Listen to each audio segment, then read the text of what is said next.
Radio Rec. Des cartes en main. En 2017, nous votons sur Radio Rec avec des cartes en main. Internet, d'une façon générale, évolue, les habitudes évoluent. On se retrouve le jeudi soir en direct sur Radio Rec de 19h45 à 21h. Gilles Roussel, merci d'avoir accepté notre invitation. Merci à vous pour cette invitation. Environ 1 heure de débat, d'invités, de réactions, d'analyses, pour mieux comprendre le monde d'aujourd'hui. Je pense qu'ils ont aussi oublié de prendre en compte certains phénomènes. J'ai un petit peu cette méfiance vis-à-vis de la politique, cette défiance. Et puis il y a aussi le podcast de l'émission, retrouvez-nous sur YouTube et SoundCloud pour redécouvrir nos émissions.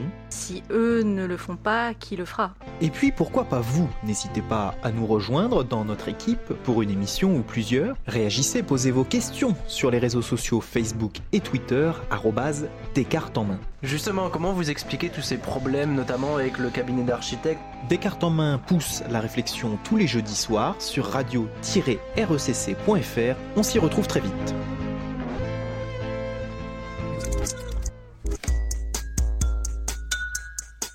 Radio Rec. It's on air. Bonsoir, nous sommes le jeudi 26 janvier 2017. Bienvenue dans ce 7e numéro de Descartes en main. Pour commencer, nous nous intéresserons à l'histoire à travers le regard de Fernand Braudel. L'historien a produit beaucoup d'articles sur l'histoire au long cours, sur les méthodologies et sur des travaux plus contemporains. Critique sur ce que l'on appelle la nouvelle histoire, le Fernand, on en parle dans un instant. Et puis, comment améliorer l'action publique territoriale ? Après avoir parlé de la rémunération des élus, du cumul des mandats et des primaires citoyennes, nous aborderons ce soir la question du millefeuille administratif français et plus particulièrement celle de l'action au sein des collectivités territoriale. Radio Rec. Des cartes en main. Présenté par Nicolas. Avec moi ce soir, Marc, bonsoir à toi. Bonsoir Nico. N'hésitez pas à contribuer, à poser vos questions et à réagir à cette émission sur les réseaux sociaux Facebook et Twitter. Allez, on débute cette émission avec un coup d'œil dans le rétroviseur. Fernand Braudel et la nouvelle histoire, une remise en cause des sommets.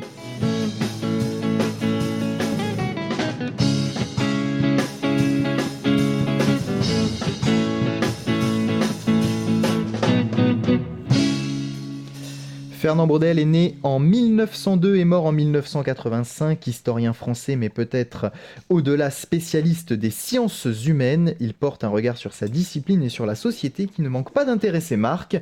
L'histoire avec un grand H, c'est donc son truc. Rappelons que l'histoire est la discipline qui s'intéresse au passé mais en forte corrélation avec d'autres sciences humaines comme la géographie, l'économie, l'ethnologie qui étudie les sociétés étrangères, la sociologie ou l'archéologie. Et puis l'histoire, c'est donc cette matière que l'on retrouve de l'école primaire jusqu'au bac, parfois ensuite dans l'enseignement supérieur.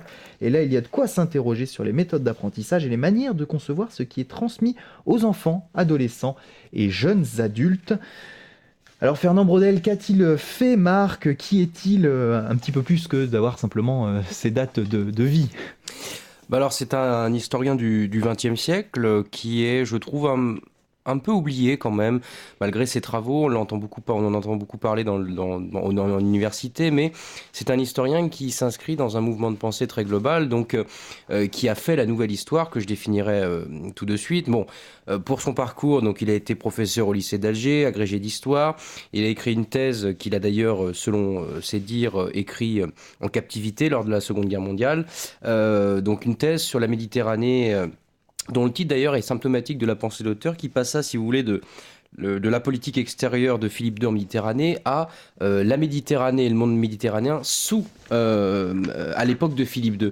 Et ce changement est symptomatique, je le disais, de la pensée de Braudel, parce que maintenant, il va falloir penser non pas les événements, mais ce qui permet les événements, c'est-à-dire que selon Braudel, l'histoire nouvelle est une relecture, une remise en cause, un révisionnisme, on pourrait dire au sens étymologique du terme, c'est-à-dire de revoir, s'il y a besoin de revoir. De nouveaux documents apparaissent, c'est ce qu'il nous fait savoir tout au long de son œuvre, et avec eux de nouvelles perspectives. Et globalement, ce qu'il faut retenir de Braudel, c'est que c'est désormais l'histoire avec un grand H. L'histoire n'est pas seulement une suite quasi logique d'événements, de grands hommes, de grandes dates. C'est quelque chose de beaucoup plus global dont on peut dire que rien ne se suit, mais que ça forme un tout. C'est-à-dire que vous avez des événements qui sont globalement évoqués comme si c'était un enchaînement assez logique, mais il y a des événements dont on ne voit pas forcément la portée dans les livres, par manque de sources, par manque de témoins, etc. Alors j'imagine qu'on va pouvoir en reparler après, mais ça s'est sans doute amplifié avec aujourd'hui, et Braudel l'avait pas tant que ça à son époque, avec les médias qui sont omniprésents et l'Internet, bien sûr, voilà, sur les questions de ces médias qui ont un rôle aujourd'hui dans la lecture de l'histoire et qui, certainement, du point de vue de Braudel, faussent la réalité. Qu'est-ce que l'histoire donc ? Bah déjà l'histoire c'est pas celle qu'on entend dans les masses médias. J'écoutais encore tout à l'heure RFI et on nous fait savoir que par exemple le retour du président africain en Gambie dans son pays est un événement historique. Alors déjà il faut préciser que en histoire, événement historique c'est quelque chose de complètement paradoxal, si ce n'est dichotomique. Soit c'est de l'histoire, soit c'est un événement. On peut pas. Je pense que l'événement est quelque chose qui peut construire l'histoire, mais ce n'est pas l'histoire. Donc le fait qu'aujourd'hui on parle d'événements historiques est un abus de langage, parce qu'il y a des mouvements beaucoup plus profonds qui font l'histoire et dont on n'a pas forcément la trace. Alors, déjà, si on se pose la question de qu'est-ce que l'histoire, il faut déjà rappeler qu'il y a des écoles d'histoire. L'histoire, vous avez des courants de pensée qui sont biographiques au 19e siècle, qui font l'histoire des grands hommes. C'est cette histoire-là que Braudel a défait avec ses collègues. Mais bon, si on veut faire simple, on pourrait dire que l'histoire, selon Braudel, est opposée aux événements.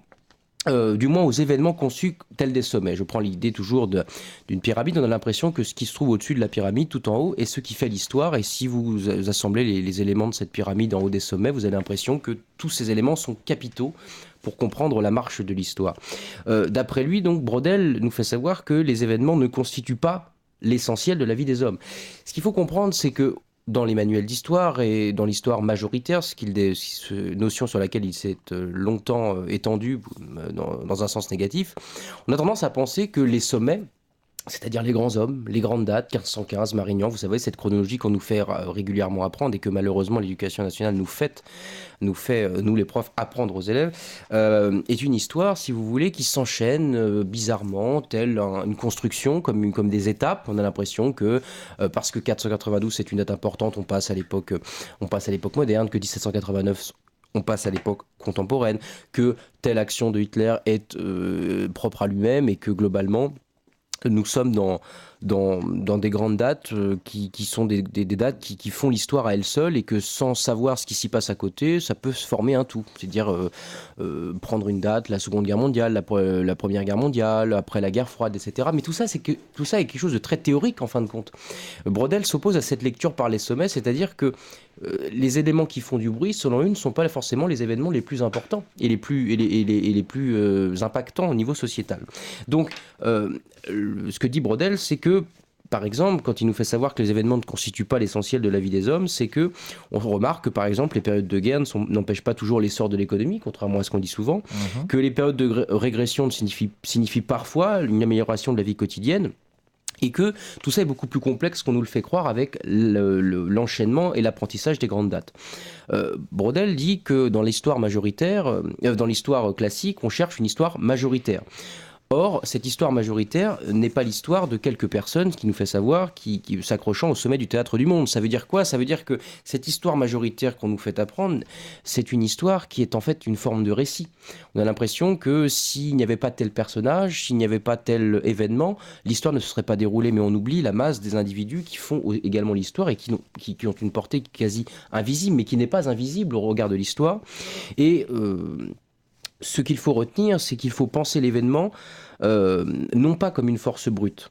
Il faut penser l'événement non pas comme une force brute, donc sur laquelle en fait s'agenceraient des conséquences directes. Il faut faire attention à ce que Braudel disait, faire attention au terrorisme des événements. Penser que tel événement est historique, ça veut dire en fin de compte que c'est un tournant.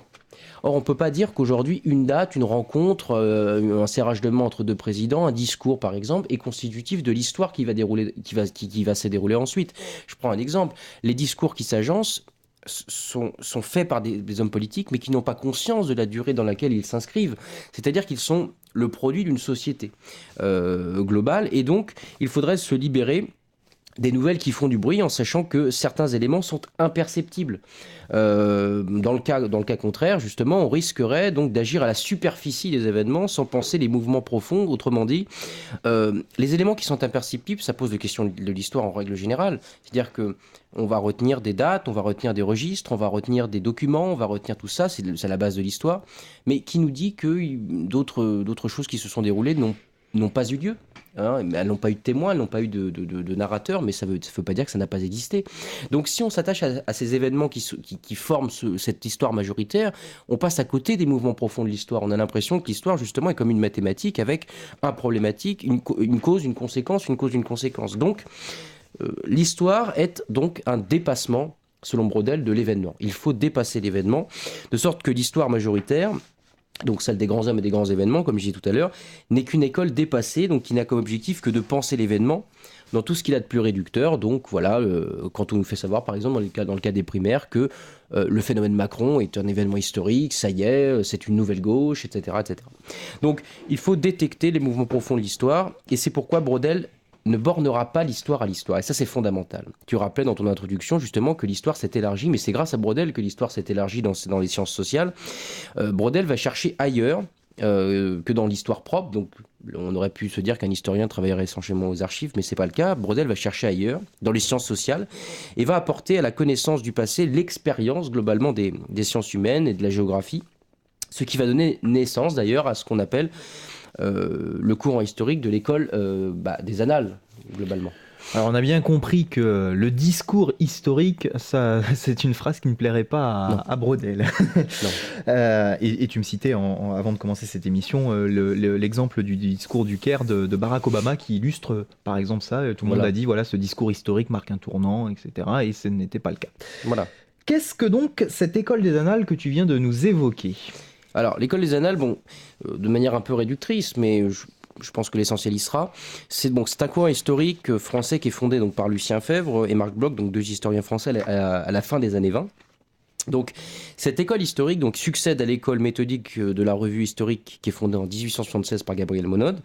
Et cette école des annales, qu'est-ce qu'elle nous fait savoir ? Elle met en avant une histoire globale, holiste, c'est-à-dire en gros déterminée socialement. C'est-à-dire qu'en gros, l'histoire s'inscrit dans un mouvement très global et ce qui fait l'histoire n'est pas laissé au libre cours des individus, au libre choix, au libre arbitre des individus. Ils s'inscrivent dans une histoire plus globale, donc c'est une histoire holiste qui s'inscrit dans le temps et à la fois dans l'espace. Donc la longue durée, c'est-à-dire les grandes temporalités, et l'espace, la géographie. Donc caractérisée dès leur début par une volonté, donc l'école des annales, de transdisciplinarité au sein des sciences sociales, cette école des annales renouvelle en profondeur l'historiographie, donc pour faire court l'histoire de l'histoire, du XXe siècle, et on voit que cette école historique va dominer durant plus de 50 ans et va influencer bon nombre d'historiens et bon nombre de générations d'historiens. Braudel a compris donc, en partant de la transdisciplinarité de l'histoire, justement, qu'il fallait s'intéresser aux flux et aux courants humains sans se restreindre forcément aux pays, aux dates. Et il fallait mettre en perspective les événements ponctuels de l'évolution de l'humanité sur de grands espaces et de grandes périodes étendues. C'est ce qu'on appelle la longue durée. Alors pour faire simple, et de manière un peu plus claire, ce qui nous fait savoir, c'est que Braudel, si on borne l'histoire à l'histoire, on va avoir une histoire qui est encore une fois une histoire globale. Vous allez aux archives nationales, vous allez avoir tel registre, tel récit de tel médecin à l'époque moderne, je sais pas, tel apothicaire, vous allez avoir l'histoire d'un chevalier, l'histoire d'un cerf peut-être, globalement. Vous allez pouvoir faire l'histoire de tout ça. Mais ce que dit Braudel, c'est que ces personnages-là ne sont pas libres de leur propre choix, ils s'inscrivent dans un pays, ils s'inscrivent dans une géographie et dans des temporalités qui sont bien différentes. Et c'est pour ça que Braudel va théoriser 3 durées. Braudel va dire qu'il existe, et même lui-même était conscient d'ailleurs de la portée trop théorique de ce qu'il apportait, mais c'était une avancée à l'époque, et ça reste encore le cas. Il évoque 3 durées. La longue durée, selon lui, c'est l'avancée géographique, c'est-à-dire la géographie phisique, la longue durée. Les climats, la climatologie, ce qu'on peut observer, qu'il y a autour, dont on pense souvent que c'est immobile, mais qui n'est pas immobile, justement. Donc la longue durée, c'est géographiquement, c'est de la géographie physique. La moyenne durée, c'est ce que Braudel évoque, la durée des civilisations. Si on prend la nôtre, on peut dire qu'elle a 2000 ans, à peu près, un peu moins. Et Braudel va dire qu'il y a aussi la durée brève, qui est la durée de l'événementiel. Donc le temps de l'histoire, selon Braudel, est un temps multiple. Vous comprenez ce que je veux dire ? Ça veut dire que les individus sont traversés, hier comme aujourd'hui d'ailleurs, par des temps qui sont multiples. Je prends l'exemple, notre cas à nous par exemple, nous parlons le français, donc qui est une langue relativement ancienne, nous nous inscrivons dans une religion ou dans une civilisation qui a des années d'expérience, et nous sommes aussi portés par le courant événementiel de l'histoire d'aujourd'hui. C'est-à-dire que nous avons les individus et les groupes sociaux s'inscrivent dans différents types de durées qui n'ont pas la même force, la même puissance, et qui sont multiples. Vous voyez l'influence qu'a la judéo-chrétienté, le français également, puis les événements d'aujourd'hui, qui, aujourd'hui, c'est plus de l'information, on dirait, mais qui nous traversent, et nous sommes le produit de toutes ces durées-là. Et c'est pour ça que nous ne sommes pas libres. Et on pense souvent, quand je dis Brodel, je pense souvent à cette phrase de Spinoza qui nous disait que nous nous croyons libres parce que nous ignorons les causes qui nous déterminent. Et Brodel dira d'ailleurs à ce sujet que nous sommes les produits des durées historiques qui se chevauchent. C'est-à-dire que nous ne pouvons pas décider nous-mêmes. Nous pensons choisir, mais nous choisissons parmi des choix qui sont bornés historiquement. Et ce qui le passionnait, donc, c'était, pour Brodel, ce n'était pas seulement la connaissance historique, c'était l'organisation d'une connaissance de l'histoire qui mettrait fin à ce qu'on appelle l'histoire bataille, c'est-à-dire celle des bons et des méchants. Il voulait rompre donc avec ce qu'on appelle le roman de la nation, ça fait écho avec ce que nous proposait François Fillon, oui. Voilà, qui est en débat aujourd'hui. Bref, ce qu'il faut comprendre, c'est que selon Brodel, et encore une fois, lui-même disait que c'était bien trop théorique, mais il y a beaucoup de durée en histoire. C'est-à-dire qu'un personnage historique, prenons nos personnages politiques d'aujourd'hui, s'inscrivent certes sur une histoire événementielle, donc on peut dire que le discours du Caire peut être important, que ceci, que cela, que les politiques européennes sont importantes, d'autres pas, d'autres peuvent être eurosceptiques, plutôt optimistes, bref. Mais nous traversons aussi une crise mais qui est globale, celle de la civilisation, et aussi d'une civilisation beaucoup plus lointaine. Et nous dépendons d'un climat, d'une géographie particulière, d'une histoire d'un pays particulier, etc.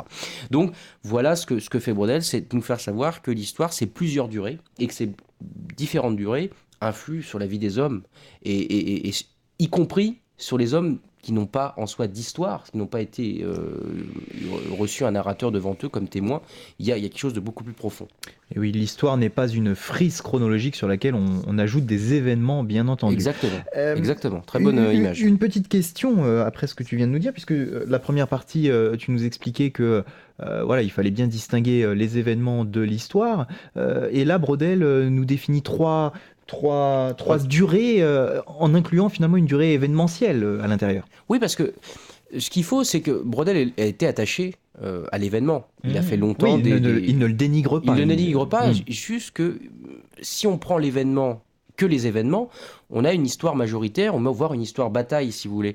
Il faut prendre toutes les temporalités, c'est-à-dire que tel événement n'aurait pas eu lieu s'il ne s'inscrivait pas dans une civilisation particulière, une durée moyenne, donc, ou une durée qui est une durée quasi géophysique, donc une longue durée.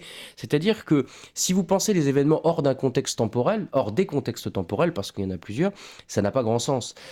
Si bien qu'aujourd'hui, les personnages dont on dit qu'ils font l'histoire, dont on dit que ce sont des événements historiques, que c'est un personnage historique, que c'est un événement historique, en soi peut-être, mais au regard des temporalités, il faudrait que les individus dont on dit qu'ils font l'histoire aient conscience, s'ils s'inscrivent dans différents types de durées, qu'ils arrivent à s'abstraire de tout ça. Or c'est impossible. Si bien que quand on cite souvent le discours du Caire, qui peut-être sur la décennie qui va suivre être un tournant. C'est le discours d'Obama. Oui, le discours d'Obama. Ça peut être un tournant dans les décennies à venir, mais tout ça s'inscrit dans quelque chose de beaucoup plus global. C'est pas Barack Obama qui a décidé d'un seul coup de changer cette politique américaine-là. Il s'inscrit dans un mouvement historique événementiel, donc les différentes guerres qui ont été menées par Bush avant, mais aussi l'histoire américaine, si on va plus loin jusqu'au 19e siècle, qui est revenu, si vous voulez, au multilatéralisme, mais avant c'était quelque chose de beaucoup plus profond, et ça revoit même à la conception même des États-Unis, donc qui est une logique européenne, puis après qui s'est formée. Donc vous voyez toutes les temporalités qui s'inscrivent. Nous n'en avons pas conscience, mais tout ça, ça ne veut pas dire que ça ne nous touche pas directement. Au contraire, ceux qui se disent athées aujourd'hui se disent athées parce qu'ils, en tout cas en France notamment, se disent athées parce qu'ils ne croient pas à une religion majoritaire qui est la religion chrétienne, par exemple. Alors, une question qui va certainement beaucoup intéresser nos auditeurs. Y a-t-il des vérités historiques ? C'est vrai, on entend régulièrement, on parle régulièrement de ceux qui ne disent pas la vérité au niveau de l'histoire, des négationnistes par exemple, qui remettent en cause l'histoire officielle, entre guillemets. Voilà, bon. Est-ce qu'il y a une vérité historique finalement ? La vérité, on va laisser ça aux romanciers. Si vous voulez, Brodel prenait un exemple très, très, très juste. Si vous cantonnez à l'histoire des événements, C'est bien ça l'intérêt, c'est que vous allez donner le récit à faire à plusieurs types d'historiens et vous allez avoir une histoire qui est tout à fait diverse. Ça ne veut pas dire qu'ils auront tort, mais c'est dire qu'il y a des vérités. Donc au sens de Braudel, évidemment, la vérité en histoire n'existe pas. Il existe simplement de la véracité. Autrement dit, la véracité, c'est quoi ? C'est la méthodologie même de l'histoire, c'est-à-dire sur quoi vous appuyez-vous pour appuyer ce que vous dites. Quel est le statut de la source ? Quels éléments vous permettent d'affirmer ça ? Alors les historiens vont sortir leurs archives, vont sortir ceci, vont sortir cela, vont s'appuyer sur des témoignages qu'ils vont coupler, etc. Donc ça veut bien dire que la véracité est recherchée sur des documents. Ce que vous dites est avéré. Regardez, il y a un document qui le prouve, mais ça ne veut pas dire que c'est la vérité en soi, parce que vous pouvez passer à côté de beaucoup de choses qui n'ont pas été écrites ou pas été vues ni racontées. On n'est pas omniscient. Voilà, exactement. Et puis, exactement. Et même le fait d'être omniscient, c'est le problème, c'est que vous êtes témoin, mais qui dit que quelqu'un d'autre avec une autre histoire aurait pu observer autre chose ?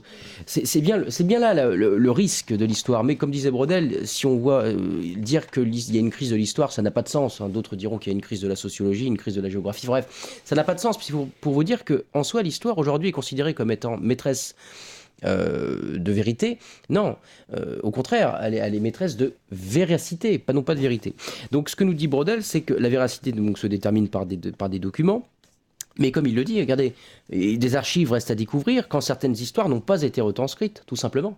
Alors évidemment, si on prend l'exemple des pouvoirs politiques monarchiques, par exemple, vous allez avoir des décrets royaux, vous allez avoir des ordonnances, vous allez avoir beaucoup de choses, mais que sait-on de la vie du peuple ?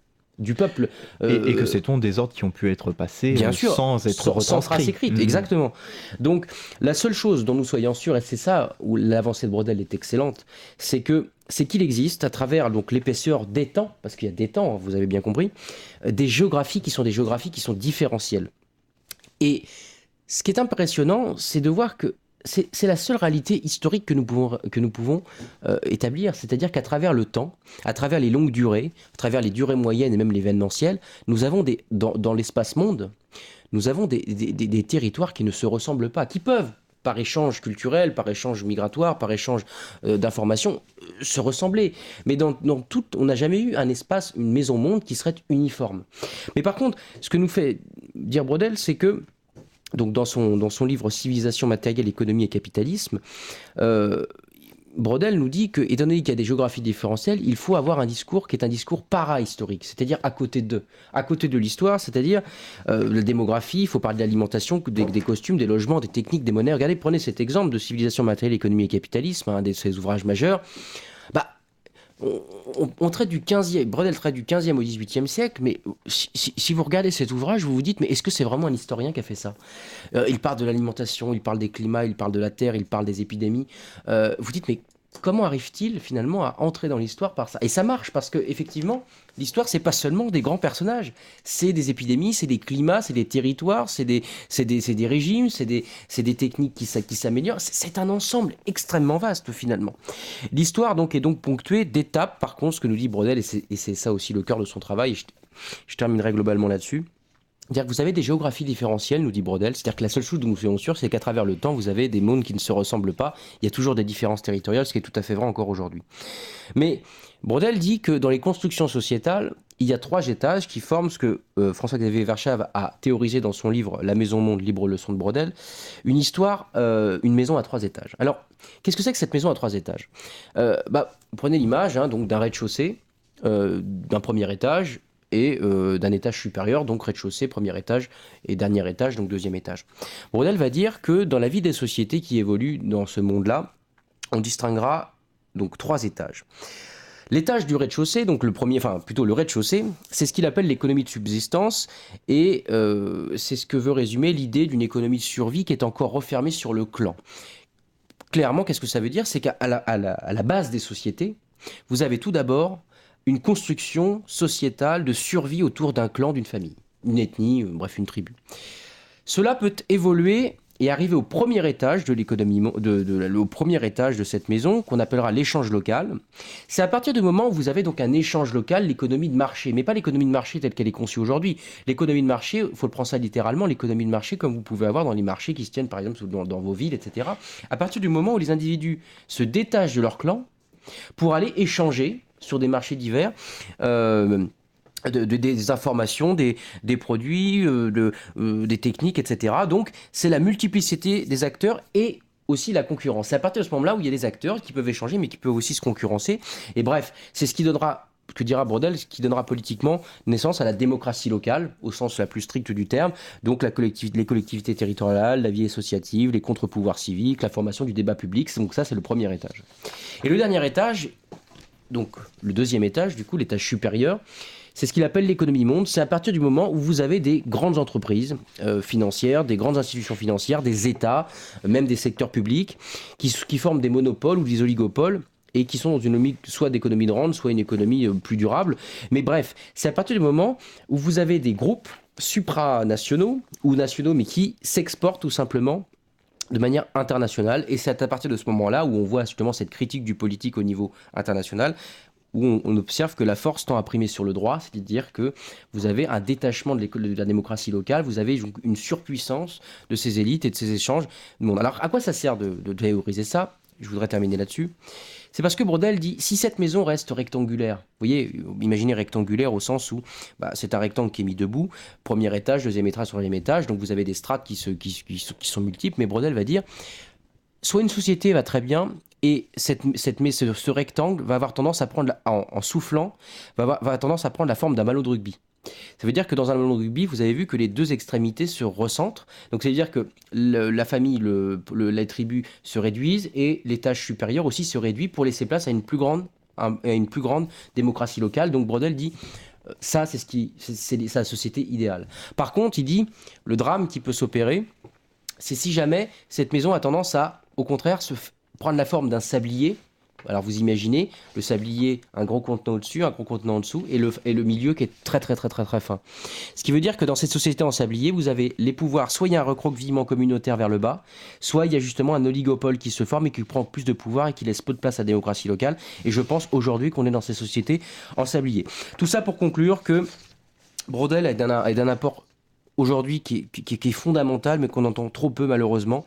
Et on peut dire, pour, je pense, lui faire honneur, que l'histoire est à la fois un récit, à la fois une succession de dynasties, à la fois des événements, mais c'est quelque chose surtout de plus profond, qui est une recherche dans les sociétés, donc de ce qui est peu mobile, enfin de ce qui peut paraître immobile, mais qui n'est pas immobile.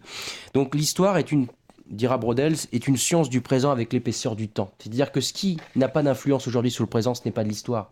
Au contraire, l'histoire, ça va du passé jusqu'à aujourd'hui. Et la durée en histoire n'existe pas. Il existe des séquences de durée, de différents temps, des différences durées qui nous influencent. Mais malheureusement aujourd'hui, dans l'historiographie contemporaine et dans les programmes de l'éducation nationale, la biographie, les grands hommes, les grandes dates semblent l'avoir emporté sur les vastes pages découvertes par Braudel. Et je voudrais lui rendre hommage justement, et je conseille la lecture du bouquin d'Yves Lemoine, donc Fernand Braudel, Ambition et inquiétude d'un historien, qui réhabilite cet historien dans ses inquiétudes et dans sa grandeur. Et oui, l'histoire n'est pas aussi simple, finalement on la vulgarise pour nos élèves, nos enfants, et ça donne des choses parfois un petit peu trop simples que Fernand Braudel, de manière simple, il présente les choses de manière simple, cet historien, ou c'est un petit peu complexe c'est assez complexe, mais si je dois donner un conseil, c'est que Civilisation matérielle, économie et capitalisme, donc ces trois bouquins qui font à peu près 700-800 pages, 3 tomes, donc structure du quotidien, économie de change et après les temps du monde. Il y a, si vous voulez entrer par Braudel, je vous conseille les dynamismes du capitalisme. Donc en fait qui résume son œuvre des 3 bouquins, mais qui est issu de 3 conférences qu'il a données, et qui est un bouquin qui résume, qui est écrit de sa page. Et je conseille aussi fortement les écrits sur l'histoire de Braudel, plusieurs articles qui sont tirés de sa main. Donc ça, c'est pas un ouvrage qu'il a voulu comme tel, mais c'est une compilation de plusieurs articles qu'il a écrits. Mais si vous voulez voir l'œuvre magistrale de Braudel, lisez Civilisation matérielle, économie et capitalisme. Braudel est un magnifique romancier, est un magnifique écrivain, il écrit très bien. C'est vrai que des fois, c'est complexe, on voit qu'il connaît beaucoup de choses, évidemment, mais je pense que c'est un ouvrage majeur. Peut-être lire également ceux qui ont écrit sur lui et qui en parlent peut-être plus facilement et peut-être bien aussi. Oui, alors François-Xavier Verschave, justement, donc ce que j'ai cité tout à l'heure, donc la Maison Monde, la libre leçon de Braudel, et un bouquin très bien aussi d'Yves Lemoine, un essai historique, enfin un essai sur l'histoire, donc que j'ai cité, je ne sais plus exactement, oui, Fernand Braudel, Ambition et inquiétude d'un historien, c'est sorti en 2010, je crois, et François-Xavier Verschave en 1992, je crois. et qui sont deux ouvrages très intéressants et qui sont très objectifs. Eh bien, merci beaucoup Marc pour ces éléments. Équipe restreinte ce soir dans Des cartes en main, alors je m'y colle moi-même. Je vous propose de poursuivre nos débats, nos derniers débats de ces dernières semaines sur nos institutions et la conception de la politique à travers cette question: comment améliorer l'action publique territoriale ?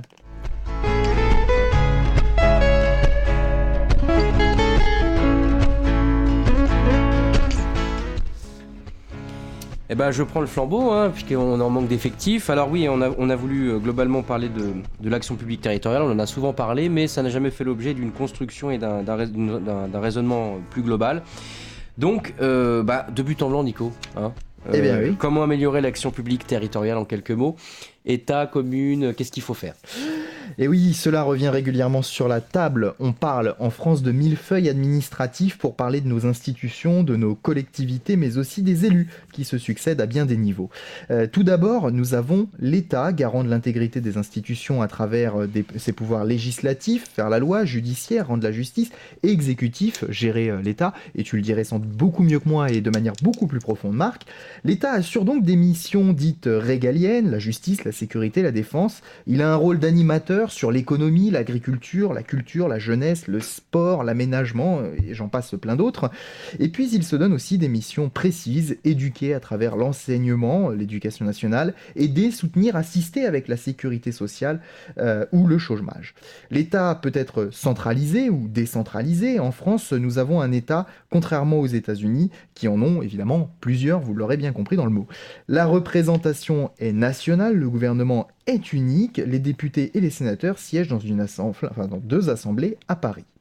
Pour autant, la France a connu plusieurs actes de décentralisation permettant à l'État de transférer ses compétences à des collectivités territoriales.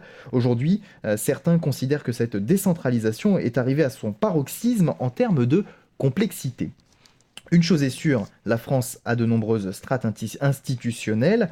Déjà, l'État, je termine sur lui, ne peut pas agir que depuis Paris. Il y a donc des ministères à Paris et des préfectures, des sous-préfectures sur tout le territoire. Sous l'autorité des préfets, ces préfectures regroupent les services de l'État qui ont des représentations sur le territoire. On retrouve des préfectures dans chaque département français. On connaît un certain nombre de ces directions. La direction départementale de la jeunesse et des sports, qui est devenue depuis quelques années la direction départementale de la cohésion sociale, la DDCS, l'ARS, l'agence régionale de santé, etc. À noter que c'est la même chose donc pour toutes ces agences de l'État. Je pense à la sécurité sociale dont on a parlé il n'y a pas longtemps, qui a une administration décentralisée également. On avait parlé des URSSAF, on avait parlé des caisses régionales d'assurance maladie ou des caisses d'assurance maladie, les CPAM, les caisses primaires. Les autres collectivités sont donc autonomes vis-à-vis de l'État puisque les représentants sont donc élus au suffrage universel, bien que financièrement, souvent, il y ait des liens de dépendance puisque l'État reverse des subventions aux différentes collectivités. Commençons par la commune. 36 000, me direz-vous, Marc. Oh là là. Certes, mais c'était il y a encore quelques temps, car depuis le 1er janvier 2017, on compte 35 416 communes, départements d'outre-mer compris. C'est près de 400 de moins qu'en 2016. En effet, des communes se regroupent, souvent en zone rurale, pour former des communes nouvelles. La commune, c'est l'échelon de proximité. Elles ont en charge la construction et l'entretien des écoles primaires, maternelles et élémentaires donc. Elles gèrent l'action sociale communale, la petite enfance, des actions de jeunesse, d'autres pour le troisième âge. Elles ont en charge la réglementation de l'urbanisme à travers le plan local d'urbanisme bien connu, le PLU. La collecte des déchets également est normalement du ressort de la commune et j'en passe. Bref, elles ont un rôle central dans le quotidien des administrés. Mais voilà, plus de 35 000 communes, ça fait autant de maires qui doivent gérer tout ça, donc de nombreux projets. Alors les communes créent des partenariats entre elles, l'État leur a donné la possibilité de créer des syndicats, puis de créer des intercommunalités. Je vous parle de ça, c'était donc au XXe siècle, après-guerre. Et aujourd'hui, ces intercommunalités grandissent, deviennent la norme et récupèrent de nouvelles compétences. Et cela, les maires ne le voient pas toujours d'un bon œil, car ce que l'intercommunalité vous reprend, vous ne l'avez plus. On touche alors au pouvoir des élus de proximité immédiate, et qui souvent doivent déléguer à leurs collègues représentants communautaires. Autrement dit, le vice-président chargé de l'urbanisme, qui est un conseiller de la ville d'à côté, va décider pour votre ville de ce qu'il en est dans votre réglementation des sols et de son application. En soi, l'intercommunalité n'est pas à voir du mauvais œil, mais elle doit être un échelon de projet, d'intérêt communautaire. La commune est trop petite et n'a pas les ressources ni le besoin d'accueillir une piscine. Mutualisons et faisons une piscine pour 5 communes, par exemple. Idem pour une bibliothèque, une salle de spectacle. Vous voulez organiser un marathon pour promouvoir le sport dans votre ville? Mauvaise idée, vous n'avez pas assez de territoire pour faire des boucles de plus de 40 km. L'intercommunalité est un territoire peut-être plus favorable. Bref, l'intercommunalité permet de se rassembler et de rassembler les fameux syndicats devenus nombreux sur diverses thématiques. Parmi les plus importants, on retrouve la gestion de l'eau ou des déchets, ce que je disais tout à l'heure. L'intercommunalité, par son expertise, sa structuration, permet de mieux gérer ses compétences qui ne peuvent pas non plus dépasser le stade du regroupement communal. Je pense aux départements qui sont par exemple trop grands pour gérer les déchets du coin ou pour gérer certains réseaux. Mais l'intercommunalité ne peut et ne doit pas être le nouvel échelon de la commune. Par nature, la France n'a pas vocation à être ultra-urbaine, ultra-urbain. Certes, les gens vivent en ville, mais rappelons que le seuil de la ville est de 2000 habitants environ. La France, ce n'est pas Paris. Avez-vous déjà regardé un PLU? Il est composé de zones qui correspondent à des espaces aménageables ou non. Il classe les zones urbaines, à urbaniser, naturelles. Il y définit les règles de construction, mais de stationnement, d'aménagement paysager. En soi, la conception du PLU et son application n'a techniquement rien de purement municipal. Une intercommunalité pourrait tout à fait le faire, et c'est ce que prévoit la loi actuelle avec le PLU intercommunal. Mais dans les faits, on retire ici le pouvoir aux élus de proximité. Le droit des sols est fondamental au plus petit échelon, et retirer ce pouvoir, c'est dénigrer l'action et les décisions de proximité. C'est ce que je vous expliquais tout à l'heure avec notre élu qui, de la commune d'à côté, va décider pour votre droit des sols à vous, ça n'a aucun sens. Au nom de quelle légitimité d'ailleurs? Il est élu, comment Oui, tout à fait. Le conseiller communautaire, avant de devenir vice-président par exemple en charge de tel ou tel sujet, est élu depuis les dernières lois par les citoyens directement. Le conseiller communautaire était sur la liste des conseillers municipaux que vous pouviez élire, et il était indiqué quels sont les conseillers qui pouvaient siéger ensuite au conseil communautaire si la liste passait, et en proportion, après, c'est la proportionnelle, de la même manière que pour la commune. En revanche, avant, c'était au scrutin, au suffrage universel indirect, c'était les conseillers municipaux qui désignaient en leur sein les représentants communautaires. De ceux qui peuvent éventuellement aller à l'intercommunalité. Normalement, voilà, quand on vote. Par contre, on vote de la même manière, c'est-à-dire que si vous votez pour la liste un tel, eh bien, ce sera la même qui aura des voix pour ensuite le conseil. La question est intéressante, Marc, d'autant plus qu'aujourd'hui, il y a eu des réformes territoriales, celles dont je parle, et qui se succèdent et qui sont nombreuses. Avoir fait ces réformes a modifié parfois les périmètres des intercommunalités, a donc remis en cause les différentes choses, et donc des gens qui ont été élus en 2014 lors des dernières élections municipales et donc communautaires se sont retrouvés sans mandat parce que du coup, en ayant agrandi le périmètre, on enlevait un certain nombre de conseillers, et ça a fait l'objet de nombreux recours auxquels on n'a pas donné suite, certes, mais voilà, de dire on m'a élu en 2014 et en 2016 je ne suis plus élu, comment ça se fait? Voilà. Alors sur ce sujet, Nico. Eh bien oui, sur ce sujet que j'ai pris en exemple il y a quelques instants, on peut tout à fait imaginer l'intercommunalité comme l'espace du savoir. Je vous parle par exemple de l'urbanisme, mais ça fonctionne dans plein d'autres exemples. L'espace du savoir, de l'assistance à la décision. Ce n'est pas dans une commune de 90 habitants que l'administration va pouvoir tout décider, tout savoir, et être sur des sujets très techniques, particulièrement bonnes et intelligentes. Elle peut ainsi se référer à l'intercommunalité, émanation de la commune, mais au savoir plus important, grâce à ces techniciens qui sont regroupés dans un même lieu. Mais la décision finale doit revenir à la commune. C'est sans doute là que le bât blesse. Aujourd'hui, on ne sait plus sur quel pied danser. Les décisions sont contradictoires, c'est ce qu'on disait il y a un instant, et changent d'un mois à l'autre. Les parlementaires négocient des compétences et des textes de loi et font du millefeuille un million-feuille, j'ai envie de dire, tellement il y en a dans tous les sens. Par exemple, récemment, les zones d'activité commerciale qui sont de la compétence de l'agglo, parce qu'il y a de l'emploi, parce qu'il y a du développement économique, et qu'on a décidé que cette compétence était du ressort des agglomérations, des communautés d'agglomération et des intercommunalités. Cette instruction, jusqu'à présent, quand vous souhaitiez construire, aménager quelque chose, vous déposiez votre permis de construire à l'intercommunalité. Alors que d'habitude, si vous voulez construire votre maison, généralement, c'est au niveau de la mairie. commune. Voilà. Eh bien, il a été dit que cette compétence concernant les zones d'activité commerciale retournait à la commune. Alors, pour une fois, vous me direz, puisque souvent, on va plus dans l'autre sens. Mais quel est le problème ? Là où la communauté d'agglomération est celle qui agit le plus pour le développement économique, où ça formait un ensemble, elle avait quasiment la main mise sur la voirie, sur plein de choses dans ses actes, eh bien, aujourd'hui, on dit, finalement, c'est la commune qui va instruire. Donc, c'est la commune qui va devoir dire, votre permis, il correspond ou non au plan local d'urbanisme, qui aura, puisque c'est de plus en plus le cas, été fait par la communauté d'agglomération elle-même. Donc, voyez un petit peu une décision qui est un non-sens, une compétence qui va de plus en plus vers les intercommunalités, mais finalement, on redonne une partie à la commune. Quel est le souci de ça, puisque la commune pourrait se satisfaire de pouvoir ou non accepter les projets? C'est tout simplement que les projets qui se passent dans les zones d'activité commerciale sont souvent les projets les plus complexes et donc requièrent le plus de compétences. Et dans les mairies, je vous expliquais des petites mairies, eh bien nous n'avons pas toujours des instructeurs du droit des sols, mais des gens qui ont de multiples compétences et qui font plusieurs choses et qui forcément ont moins de temps par dossier, ont parfois moins la compétence urbanisme, pour peu qu'ils soient tout simplement responsables de l'état civil et en même temps de l'urbanisme et du logement, eh bien ces personnes ne sont pas forcément des expertes du droit de l'urbanisme et en particulier du plan local d'urbanisme de la commune ou de l'intercommunalité en question. Pardon, non ? Non, j'allais te demander justement s'il fallait pas en venir à réaliser une construction logique de l'intercommunalité du coup. Tout à fait, voilà, c'est exactement ce que je pense. Construisons une logique de l'intercommunalité, un échelon, et c'est ce que j'ai dit depuis quelques minutes, un échelon de l'intérêt communautaire, de l'expertise technique, des projets et de la mise en commun, où les élus ne prendraient des décisions que pour ce qui va au-delà des frontières de la commune.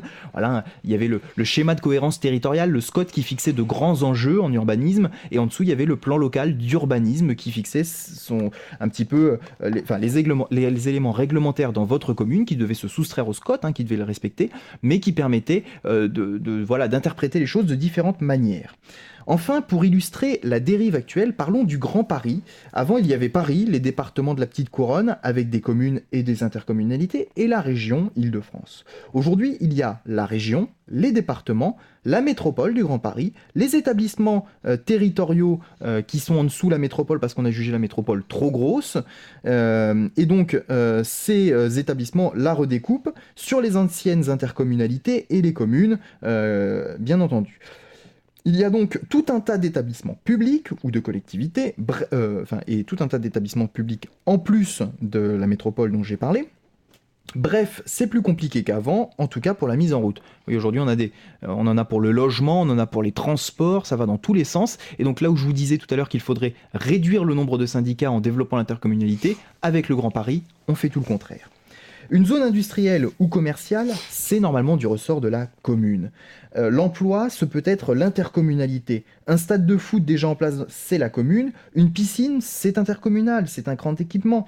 Et encore, il ne peut pas y avoir de règles fixes. Oui, ça dépend du contexte des communes, des grosses communes ou un ensemble de moyennes communes. Cela dépend des cas et doit se faire en bonne intelligence. Il faut donc définir des intercommunalités de bonne taille, capables d'agir sur des bassins de vie cohérents, alliant l'emploi, le logement, les projets.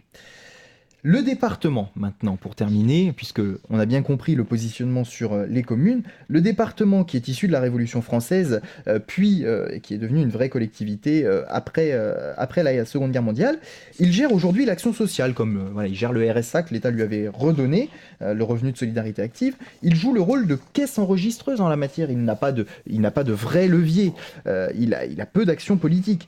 Les collèges, les crèches, les centres de loisirs, les routes sont aussi de sa compétence dans une certaine mesure, il finance, il subventionne, il construit, ça dépend des différents sujets. Aujourd'hui, avec l'essor des intercommunalités et ce qui vient d'être dit et que je viens de dire à l'instant, sa disparition en tant que collectivité est logique. La région peut reprendre les compétences les plus globales, je pense par exemple au collège, les intercommunalités les plus proches, c'est le cas de tout ce qui va être culturel, bien que la région peut être fer de lance en la matière. La région peut reprendre Oui, c'est ce que je viens de dire, pardon, excusez-moi. La région serait donc pilote, les collèges, les politiques générales de développement économique, de social, etc. Au même titre que la région possède parfois des services décentralisés, cela pourrait être le cas pour éviter une région déconnectée des territoires, ce qu'on reproche souvent aux nouvelles régions. Ainsi, la région ne doit pas forcément reprendre les compétences de l'État, mais agir plus au niveau des compétences actuellement attribuées aux départements. Elles sont désormais au nombre de 13, ces régions, de taille européenne, dit-on, puisque c'était l'objectif de faire des véritables blocs un peu plus importants, pouvant rivaliser avec des grandes régions comme on trouve en Espagne ou comme on trouve en Allemagne, où il y a beaucoup plus de pouvoirs, des pouvoirs fédéraux qui prennent de véritables décisions. Et ces régions, donc, elles permettent de bonnes conditions sur des compétences comme les transports, les établissements scolaires, comme les collèges et les lycées, sur la formation professionnelle. Qu'on s'entende bien, l'idée n'est pas de supprimer le département, mais bien de supprimer le conseil départemental comme collectivité de décision. La région gère le développement régional, la commune le quotidien, l'intercommunalité gère ce que les communes ne peuvent pas gérer individuellement et anime le territoire au niveau du rayonnement communautaire et des projets. Cela demande donc un peu d'accélérer les décisions. Cela fait des années que ces sujets traînent et que personne ne sait où nous allons. Le département va disparaître sans doute, vidé de sa substance, c'est une question de temps, mais rien n'est concrètement décidé, les élus tenant bon face à la logique. Nous le disions la dernière fois, supprimons un échelon en même temps que le cumul des exécutifs. Rendons logique la rémunération et les conditions d'accès à la fonction d'élu, supprimons les syndicats superflus. Je ne parle pas des syndicats à la CGT, je parle bien des syndicats de communes. Nous aurons alors l'État et son administration territoriale, la région, la commune et les intercommunalités. Les parlementaires, ministres et présidents sont suffisamment rémunérés et ont suffisamment de boulot. Les conseillers régionaux, eux, par exemple, touchent 1 500 € par mois. Simple conseiller, je ne parle pas des vice-présidents, et c'est un minimum.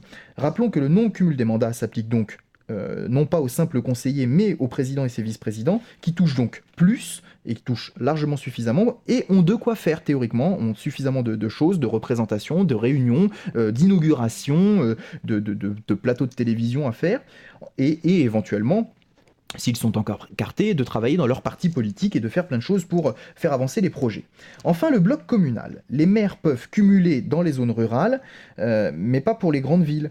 Ce que j'entends par là, c'est qu'un maire d'une petite commune peut aussi être vice-président de la communauté d'agglomération, parce que souvent les rémunérations des maires étant moindres, on peut considérer qu'ils ont moins de choses à faire, souvent c'est lié, en tout cas le niveau est lié, après est-ce que les rémunérations sont logiques, c'est une autre question, et donc du coup, on peut considérer que dans des zones rurales, c'est applicable de pouvoir cumuler. Et puis souvent, il y a peu d'élus, donc c'est logique. Par contre, dans les grandes communes, comment peut-on être maire d'une grande ville et en même temps président ou vice-président de la communauté d'agglomération, alors même que, pour l'avoir déjà vu, c'est difficile dans des collectivités plus petites. Du coup, idem pour certains adjoints. Le bloc communal doit être pris dans son ensemble, commune, intercommunalité. Il doit y avoir une logique dans les attributions de postes afin de ne pas surcharger le travail de tout ce petit monde et, comme on le disait la dernière fois, avoir une certaine logique dans les décisions politiques. Pour terminer, je voudrais juste aborder le temps de la décision. Aujourd'hui, certains réfléchissent au projet à l'horizon 2030-2050. Ces temps peuvent être tout à fait considérés, de réfléchir sur des projets à long terme, certes, mais il faut rester les pieds sur terre et agir avant tout sur le quotidien. Et alors, est-ce qu'on pourrait pas imaginer aujourd'hui, Nicolas, qu'on se tourne vers quelque chose de beaucoup plus girondin? Je m'explique. Là, tu as dit justement qu'il y avait des séparations, mais que tout était plus ou moins pinaillé par l'État, parce que c'est l'État qui est au-dessus de tout ça, que la décentralisation, bien qu'elle soit juridique et des fois peut-être un peu économique, est une décentralisation qui n'est pas effective, j'ai l'impression, sur le plan politique. J'ai l'impression que l'État tient un petit peu les strates inférieures, par le biais de l'économie notamment. Et moi, je me pose toujours cette question de savoir si on pouvait pas aller vers une logique qui serait une logique dite girondine, à savoir qu'on aurait une plus grande place aux régions, que dans les régions, voire dans les départements, même si tu disais qu'ils seraient peut-être amenés à mourir en tant que conseils généraux, si je me trompe. C'est les anciens conseils généraux devenus conseils départementaux. Est-ce qu'on ne pouvait pas imaginer que les individus se rapprochent du local, bref, que l'État soit garant d'une autogestion qui s'organise à l'échelle départementale, qu'il y ait donc des parlements dans les régions, qu'il y ait une vie départementale, qu'il y ait une vie qui s'organise autour de cette autogestion. C'est-à-dire que l'État se dispatche et qu'il soit garant de quelque chose qui dépend des citoyens avant tout, ce qui poserait une meilleure question au niveau de la légitimité. On voit bien aujourd'hui que que les strates inférieures dépendent économiquement de l'État, que c'est un gros bordel, etc. Bien qu'il y ait des impôts locaux et autres, bien sûr. Mais est-ce que c'est pas possible, au lieu de réduire ce millefeuille territorial, s'en servir pour construire quelque chose qui serait dans une logique, non pas jacobine, donc pas un État central, mais une logique vraiment girondine, tous construits par les régions? Je pense que c'est une voie possible, selon moi. La démocratie locale, c'est ce que tu disais tout à l'heure à la fin, en évoquant Fernand Braudel. Et cette importance de l'échelon local, elle existe. Pour moi, il faut renforcer l'action locale. C'est quand même important de réduire ce millefeuille pour simplifier et confier aux communes, et aux intercommunalités la vraie animation locale et de développer des compétences un peu plus grandes au niveau des régions. Pour autant,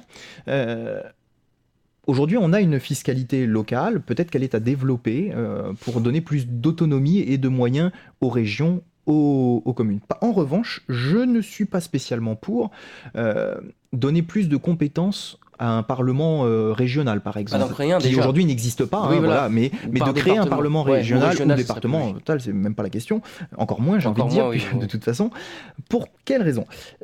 Aujourd'hui, la France est un petit pays géographiquement, j'entends, avec une identité qui, dans beaucoup de régions, ramène quand même à l'identité française et pas spécialement. Je veux dire, les identités régionales en France existent encore. On a les Bretons, on a les Corses qui ont des identités qui transpirent.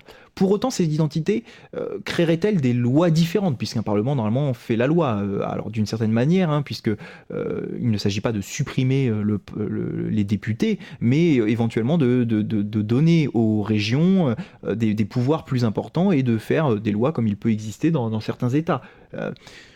Je ne pense pas. Aujourd'hui, les élus régionaux, si on leur donne des compétences, ont la possibilité de délibérer dessus. La loi doit être nationale. Le territoire français n'est pas assez important pour créer des disparités. La loi, bien que nationale, peut créer tout à fait des différences entre les différentes régions. Et je pense qu'il y a des statuts différents dans nos régions d'outre-mer, par exemple, aujourd'hui, avec des dispositions différentes quand on fait une loi. La question de la représentation locale, elle est importante. Nous l'avons évoqué lors de notre débat sur les députés et le cumul des mandats. Aujourd'hui, je ne suis pas pour, par exemple, une proportionnelle et d'enlever l'élu de son territoire. Il faut que les députés soient toujours élus sur des territoires et qu'ils représentent ces territoires. Ça me semble important.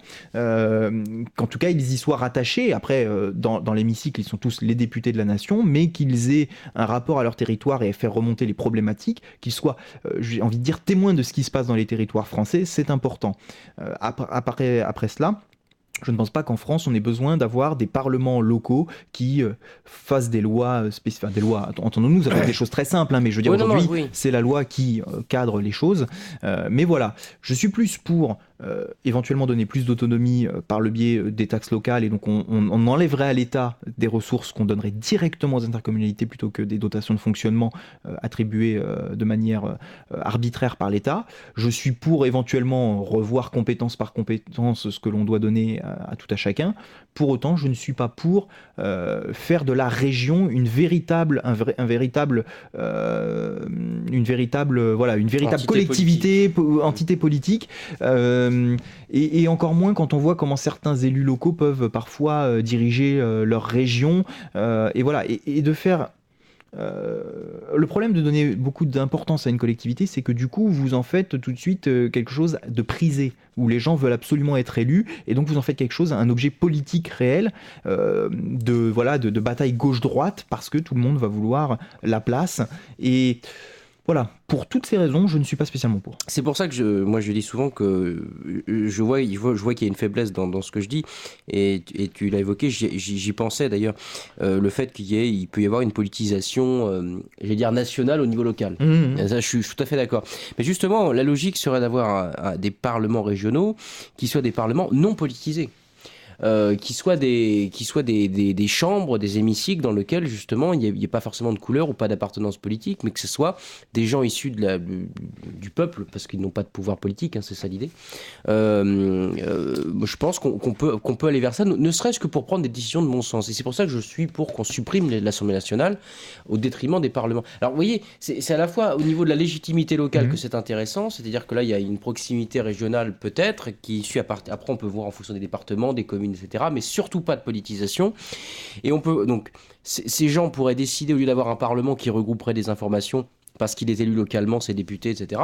Les parlements décideraient globalement, donc plus d'Assemblée nationale, et au niveau local, je trouve qu'on pourrait imaginer des mini-États, enfin entre guillemets, mais qui respectent la loi, qui respectent la loi de la nation. Je ne suis pas pour qu'il y ait des lois différentes selon les régions, on n'est pas aux États-Unis.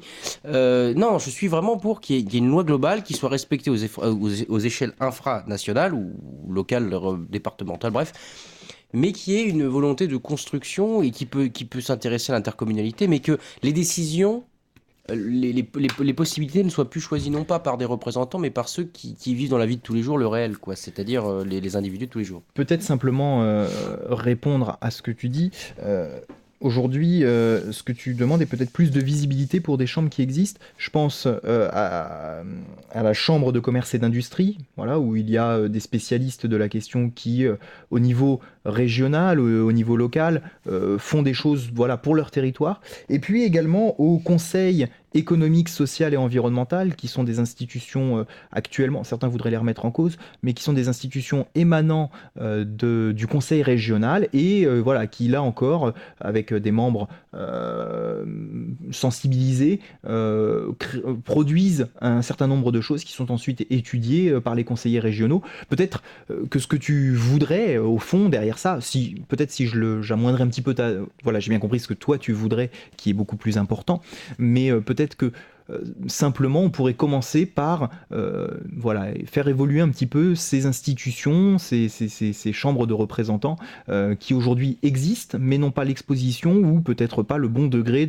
d'intervention et qui n'ont pas la décision aussi politique. Et voilà, et c'est ce qu'on disait un petit peu la dernière fois, c'est-à-dire d'avoir aujourd'hui des décisions qui sont prises par des gens élus, mais du coup en étant élus qui peuvent être des spécialistes de la politique aujourd'hui, c'est ça, voilà, transformer peut-être au niveau régional avec ce qu'on disait la dernière fois qu'on aurait souhaité au niveau national, c'est d'avoir des spécialistes de la question, des pairs en fait sur chacun des sujets, et d'avoir peut-être ça au niveau régional pour impulser des politiques. C'est une bonne idée dans ce cas-là, effectivement.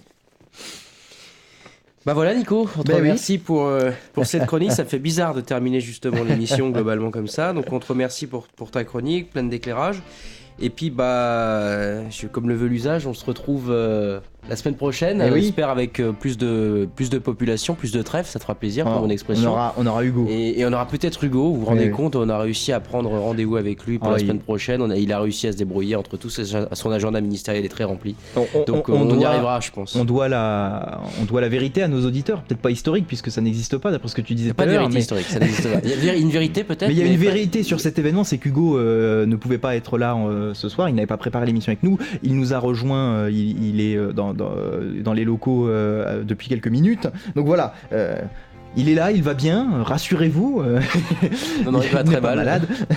Mais il n'était pas là ce soir pour cette émission et on espère le retrouver avec bonheur la semaine prochaine. Merci Marc à toi, puisque remercie Nico, c'est l'autocongratulation. Voilà, c'est ça. Parti. Et comme tu l'as dit, on se retrouve très vite. Mais n'hésitez pas, avant qu'on se retrouve à la radio, à aller sur Facebook et Twitter pour commenter et réagir à nos émissions. Allez, on se dit, on le fait ensemble. À bientôt. Bonsoir. Bisous. Suivez-nous sur radio-rec.fr. Partagez l'émission sur Facebook et Twitter.